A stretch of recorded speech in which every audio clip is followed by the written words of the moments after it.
ఏ సినిమాలంటే అప్పుడేనబ్బా పల్లెటూరు కథలు చెప్పేటోళ్ళు మన ఇండ్లల్లో జరిగే ముచ్చట చూపించేది. హీరో ఇంటికి పెద్ద దిక్కు ఎట్లయిండు, ఆగమైతున్న ఇంటిని విజేతగా ఎట్లా నిలబెట్టిండు, తమ్ముల కోసం చేసే త్యాగాలు, అక్క చెల్లెల ప్రేమలు, పండుగలు, పబ్బాలు, జానపదాలు, వెనకటి పురాణాలు ఓ ఇట్లా మస్తుండేటి.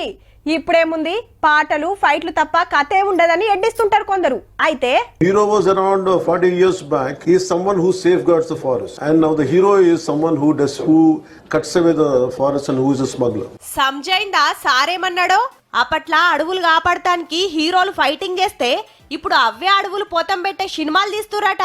సినిమాలు మస్తు మారినాయని గిట్లా చెప్పిండు ఆంధ్ర చిన్న సీఎం పవన్ కళ్యాణ్ సారు. ఇవాళ బెంగళూరుకు పోయి కర్ణాటక సీఎం సిద్ధరామయ్య సార్ను కలిసిండు.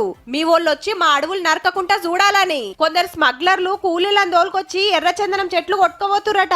గవి కంట్రోల్ చేయాలని కోరి సినిమాల ముచ్చట ఎల్లబెట్టిండు. ఈ నడుమ ఏ సినిమాల ఏ హీరో గారు అడవులు నరికిండో, ఏ హీరో ఎర్రచందనం దొంగతనంగా సప్లై చేసిండో మీరు ఆలోచన చేసుకోర్రిగా.